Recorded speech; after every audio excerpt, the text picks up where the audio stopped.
Have you ever walked away from a conversation feeling uneasy, but you couldn't quite put your finger on why? Maybe you kept replaying the moment in your head, wondering if you were overreacting or just being too sensitive.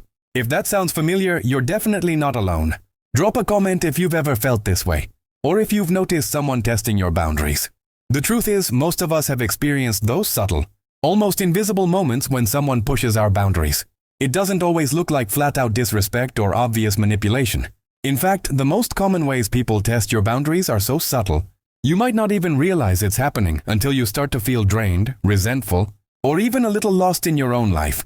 Let's be real, boundaries is a buzzword these days, but hardly any of us were actually taught what healthy boundaries look like in real life. We're told to stand up for ourselves or just say no. But what about those situations where the line isn't so clear?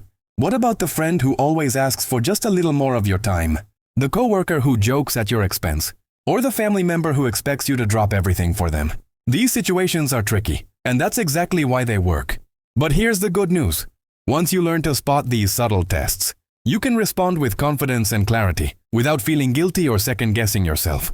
In this video, I'm breaking down 6 of the most common, yet subtle, ways people test your boundaries, and how you can respond to protect your energy and self-respect. Let's start with the first subtle test, the harmless favor. Picture this. You're wrapping up a long day, looking forward to some downtime, when a friend texts, "Hey, could you help me with something real quick?" It sounds innocent, and maybe it is, at first.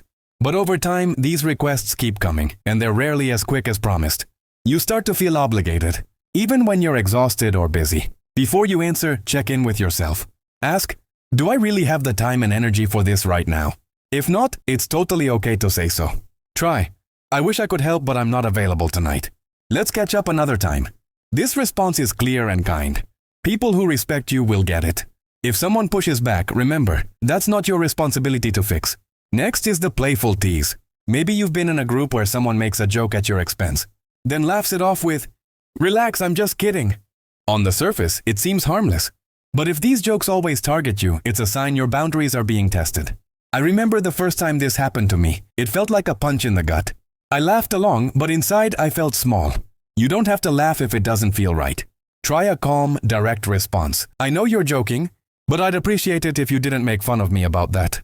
You're not attacking, you're just letting them know where your line is. The third subtle test is the guilt trip. This one is super common in close relationships. Someone might say, "I guess I'll just do it myself," or "I thought you cared about me." These comments are meant to make you feel responsible for their feelings or actions. Recognize this for what it is, a way to manipulate your emotions. Gently but firmly separate your feelings from their expectations. Try, "I care about you, but I can't help with this right now."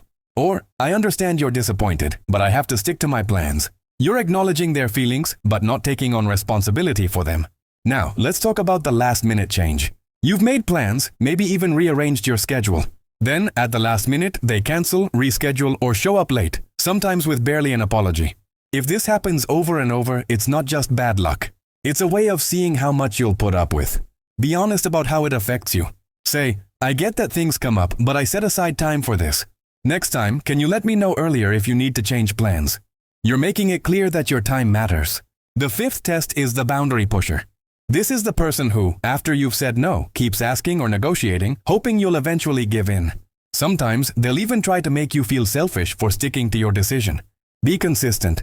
Repeat your boundary as many times as you need to without getting pulled into a debate. "I've already answered, and my decision hasn't changed." Or, "I'm not able to do that, and I need you to respect my answer." The more calmly you hold your ground, the less likely they are to keep pushing. The last subtle test is the emotional overshare. Maybe someone you barely know starts telling you super personal stories, or a coworker unloads all their problems onto you. At first, you might feel honored. But if these interactions leave you feeling drained or anxious, your emotional boundaries are being tested. It's okay to set limits. "I care about what you're going through, but I'm not able to talk about this right now." Or, "I want to support you, but I also need to take care of my own mental health." You're not rejecting the person, you're just protecting your own energy. Let's quickly recap the 6 subtle ways people test your boundaries. The harmless favor, the playful tease, the guilt trip, the last-minute change, the boundary pusher, and the emotional overshare. If you start responding to these subtle tests with clarity and self-respect, you'll notice a shift in your relationships. Some people will adjust and respect your limits. Others might push back or even disappear. And honestly, that's okay. It means your boundaries are working. It's about being honest with yourself and others about what you need to feel safe, respected, and valued. If you found this video helpful, please give it a like. Subscribe for more tips on healthy relationships and share your own experiences in the comments below. And if you want more advice on setting boundaries, make sure to check out my next video.